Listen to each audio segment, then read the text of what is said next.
guys, welcome back to your channel. Today I'm back with another video. These kind of videos are gonna be placed in a new playlist, Tech Bites, which will be on air every Monday, discussing the tech events and news of the concluded week. Hope you are doing well and enjoy this video. Let's get started. On 25th May, Realme hosted an online event to announce several IoT products. The company launched 4 new products including Realme TV, Realme Watch, Realme Power Bank, and Realme Buds Air Neo. Mortal Kombat 11 Aftermath was launched on 26 May. It included new characters with additional Joker and Robocop returning back to the titles. Begin. Cease, Liu Kang, before you doom us. The source code of COVID-19 contact tracing app Arogya Setu has been made public for the past few weeks.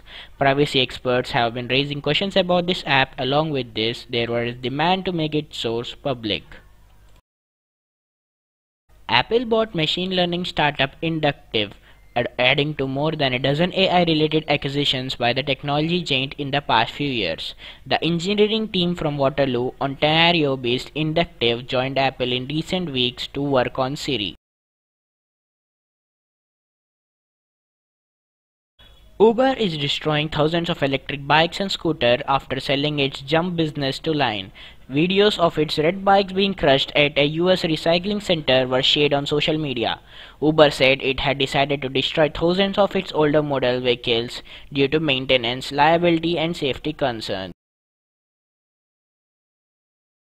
After a lot of speculations on the security of the famous meeting app Zoom, the company announced on May 30 that all Zoom clients and Zoom rooms must be on version 5.0 or greater to join any meetings, as GCM encryption will be fully enabled for all meetings.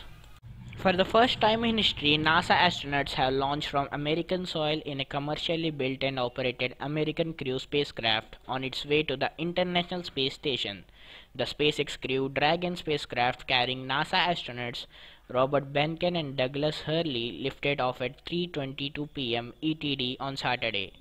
The company's Falcon 9 rocket reached International Space Station on Sunday. Thanks for watching this video. Like, share and subscribe my channel for new updates and notifications.